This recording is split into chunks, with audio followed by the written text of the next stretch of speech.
Welcome to the Emotional Endurance Movement, where we chit chat about how we're staying regulated in a very dysregulating world. Come along with us as we deal with life's messiness.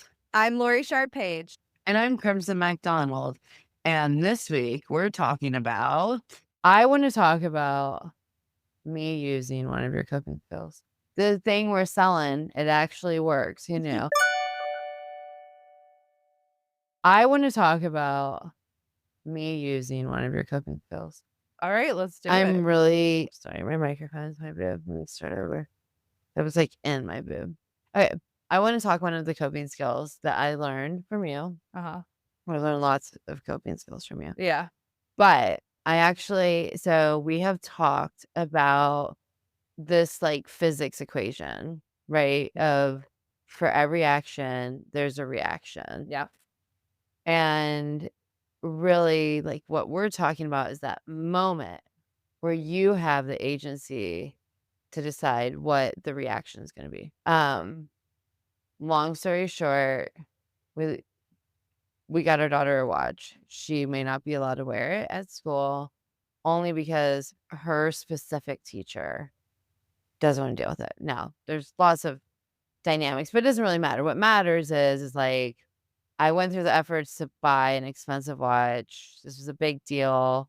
It's wrapped up in her identity of safety. She's always had one. This was an upgrade. So she's been able to wear it for kindergarten, first grade, now in second grade. There's this change, but it's only affecting her and no one else, right? So I'm like I'm the person that's going to give educators the benefit of the doubt. They're managing a classroom of kids.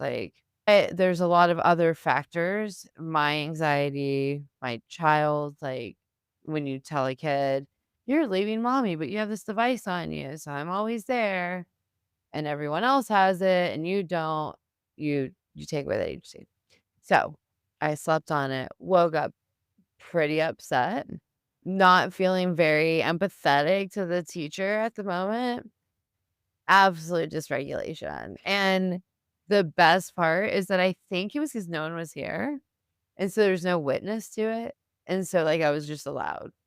Like no one's gonna know that I freaked out about this. The problem with that is that like I have a job. Like we work. Yeah. Isn't that funny? Yeah.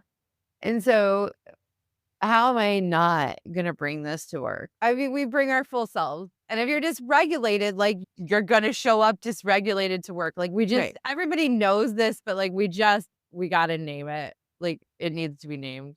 Yeah, like, Yeah. there's no way, like, if I wasn't working with you or if I had to go into an office, I would have totally been the coworker that needed to be co-regulated, Yeah. that or just came in full bitch mode, like, I mean but I found myself at that moment of, like, the Ah. action, reaction, and so I used one of your coping skills, I called a friend. It can also be toxic in the sense that, like I trauma dumped on her because she's going through it too, which I didn't know, to be fair. And I didn't really like give her a path to get out of me. Like once she answered, it was just like I just trauma dumped on her. And I didn't know she was going through the same thing. But it ended up taking me out of the spiral.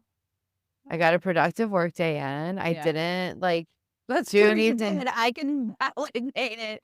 I can validate it. She did get work done yesterday.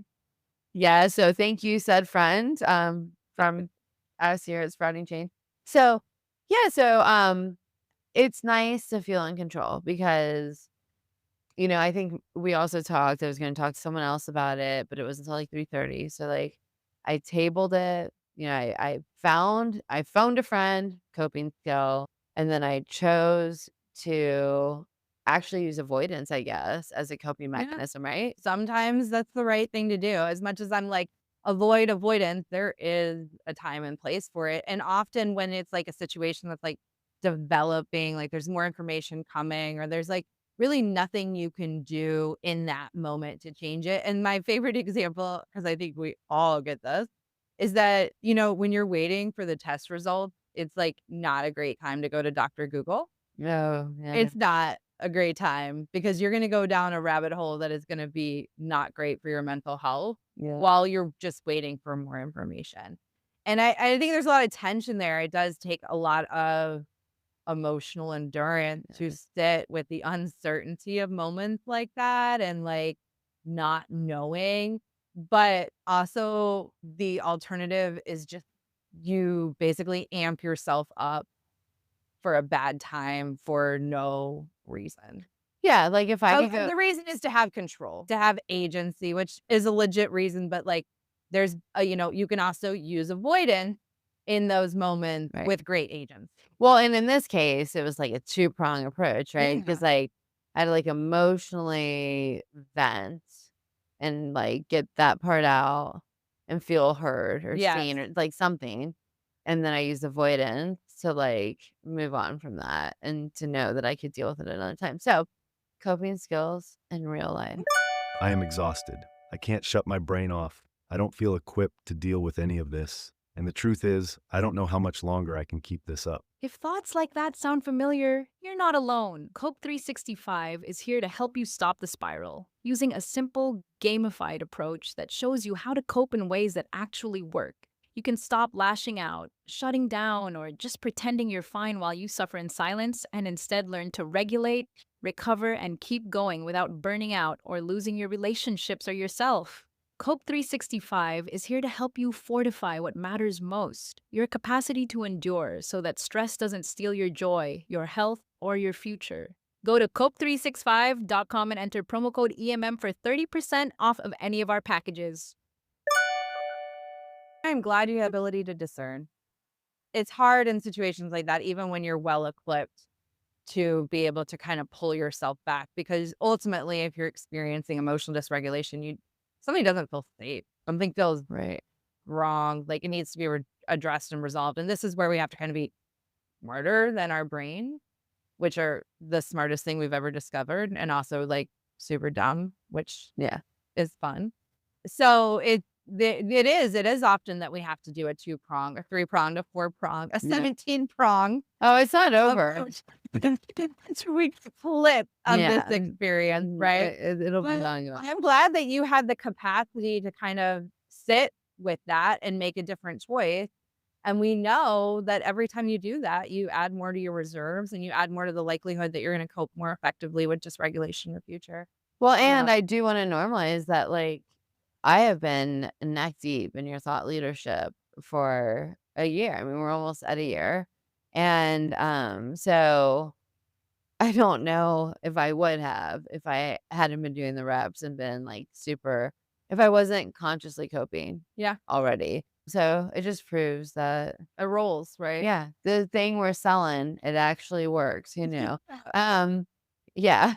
So, as a salesperson out there, they're probably like, "It's different when you Yeah. know what you're selling works." But, yeah, it was nice to have it, to name it, to go through all of those. I mean, those are all skills of, like, naming it, identifying it, and, yeah, I was grateful Yeah. because I didn't make a jackass out of myself. 'Cause at the end of the day, emotional dysregulation results in feeling like a jackass. Often that is, it's a very humbling experience to do the Yeah, cleanup work of emotional dysregulation. And we all have to do it from time to time. And I do think like there's a reason for that. I mean, that is literally the friction of right. growth, when you run up against something that you're like, that needs to be resolved or that rupture needs to be addressed, or I just need to learn how to handle this thing differently because I'm going to deal with it every single day. And that's where I do think a lot of times we get stuck as humans in these big arcs of like, if this one thing were to change, my life would change. When really what I've seen and one of the gifts that my profession has given me is seeing that like really great change happens through micro moments.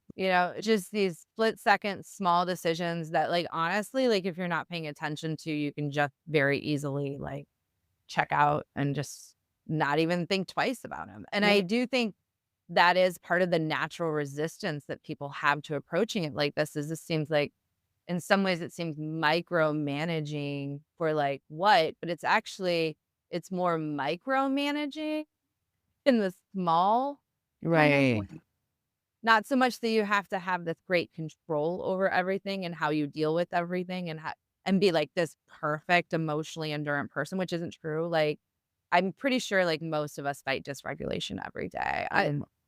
Yeah, I mean, like, in the last year since we've really been digging into this, I've just noticed that, like, dysregulation, mine or someone else's around me, which can be everything from a family member to just a stranger in the street. I'm, like, fighting that fight every single day to stay regulated, especially and I think we have to name this right now, especially when things feel very uncertain, very out of control, very chaotic, and people are really struggling with that. I know it seems absurd to say, "Stop looking at the big picture," but I think we have to reorient our focus to prioritize Yeah. the small picture in order to change the larger one, and that is where we have to be kinda smarter than our brain, not waiting for this magic moment when we're gonna handle things differently, but, like, actually practicing Yep. every Exactly. day, utilizing the discernment for how can we make things different, and still leave room for, like, moments of, like, what you had was a real emotional experience. You needed to rage, you needed to feel that. It does sound like having some privacy allowed you to really Yeah, I don't know if that was a good or bad thing, but we got through step 1. Yeah, Processing. absolutely. Thank you for joining us on this week's episode of the Emotional Endurance Movement. Make sure to like and follow us for more great coping and emotional endurance content. And remember, you're not alone. We'd love to hear from you. Check out the show notes and let us know how you're coping, what you're coping with, and how we can support you.